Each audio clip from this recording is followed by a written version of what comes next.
Police department అయితే ఇది investigate చేశాము, యాక్సిడెంట్ అని తేల్చాము అని చెప్పేసి కేసు కూడా క్లోజ్ చేశామని చెప్తున్నారు. ఇప్పుడు పోస్ట్ మార్టం రిపోర్ట్ కూడా ఇప్పుడు ప్రజలకు అందుబాటులోకి వచ్చింది. అయితే దీనిలో అనేక అనుమానాలు మరీ ఇంకా పెరగడం అనేటువంటిది ఒకవైపు అయితే, గతంలో మేము రైజ్ చేసినవి కానీ ఇంకా చాలామంది నాయకులు మాట్లాడినప్పుడు రైజ్ చేసినటువంటి అంశాల మీద కానీ ఎలాంటి స్పష్టత కూడా మనకు కనిపించడం లేదు.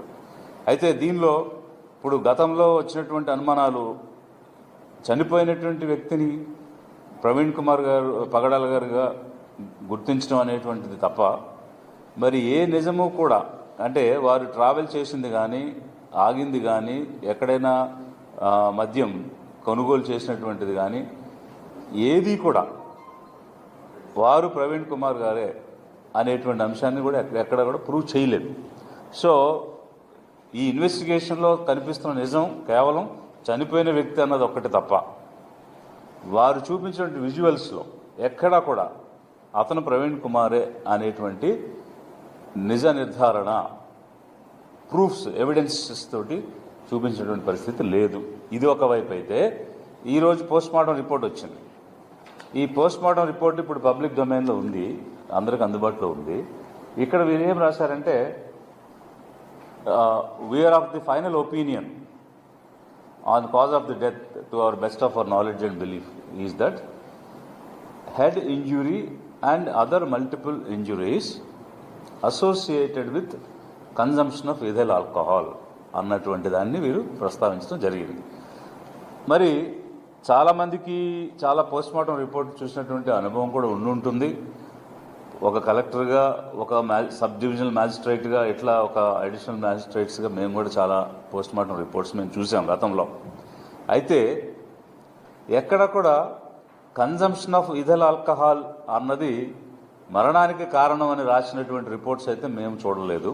అది మొట్టమొదటి అంశం. అయితే రెండవది, head injury and multiple injuries వల్ల మరణం సంభవించింది అని చెప్పుంటే ఓకే. అంటే హెడ్ ఇంజురీ అన్నదాంతో మొదలయ్యి దానివల్ల హెమటోమా కానీ అక్యూట్ హెమరేజ్ కానీ జరిగి ఆ రక్తస్రావం వల్ల అది ఆ కంపార్ట్మెంట్, అంటే స్కల్ అనేటువంటి ఒక కంపార్ట్మెంట్లో మెదడుకు దెబ్బ తగిలినప్పుడు వచ్చినటువంటి రక్తస్రావం, అది ఎక్కడికి వెళ్ళడానికి ఖాళీ లేనప్పుడు మెడలో అబ్లాంగేటర్ని హిట్ చేసి స్పైనల్ కార్డు మీదుగా వెళ్ళడము, ఇట్లాంటిది ఏదో జరిగి ఆ మెడలో అబ్లాంగేటర్ ఇన్ఫ్లుయెన్స్తో రెస్పిరేటరీ సిస్టమ్ ఆగి హార్ట్, అంటే ఊపిరాడక హార్ట్ ఆగిపోయి ఇలాంటిది ఏదైనా జరిగింది అని అంటే ఒక హెడ్ ఇంజురీ ఇన్ఫ్లుయెన్షియల్గా వచ్చిన మల్టిపుల్ ఇంజురీస్ ద్వారా జరిగింది అని అనుకోవడానికి ఒక ఆస్కారం, అవకాశం ఒకవైపు ఉంది.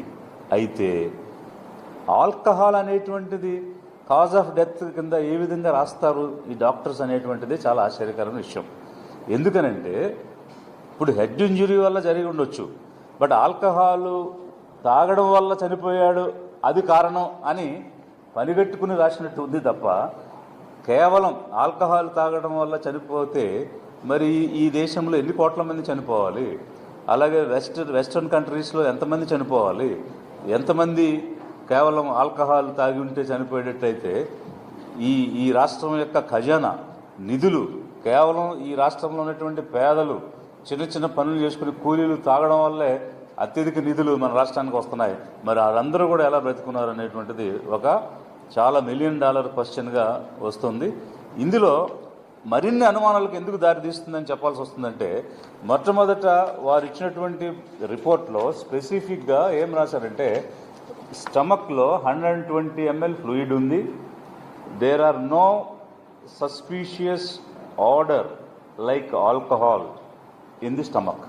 అంటే కడుపులో 120 ml ఫ్లూయిడ్ ఉంది, అందులో ఎలాంటి అనుమానాస్పదమైనటువంటి వాసన కానీ ఆల్కహాల్ కానీ లేదు అని స్పెసిఫిక్గా వీళ్ళే ప్రిలిమినరీ రిపోర్ట్లో ఇచ్చినారు.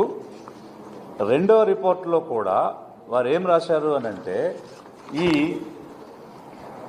సీరియస్ క్యావిటీస్లో an odour like alcohol is not apparent in the body cavities అని రాసి, మళ్ళీ మెయిన్ రిపోర్ట్లో వీళ్ళు ఏం చెప్పారంటే, ethyl alcohol is found in chemical analysis of viscera by RFSL Vijayawada అని రాస్తున్నారు.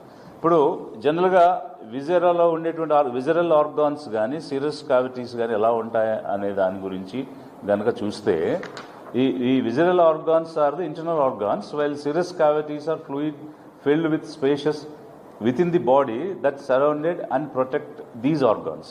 సో ఏదైతే వీరు ఈ పేజీలో సిరస్ క్యావిటీస్లో నో ట్రేస్ ఆఫ్ ఆల్కహాల్ అని రాశారో అక్కడే మళ్ళీ విజరాలో కెమికల్ అనాలిసిస్లో ఆల్కహాల్ వచ్చిందని కాంట్రడిక్టరీగా వారి రిపోర్ట్లోనే రాస్తూ ఉన్నారు.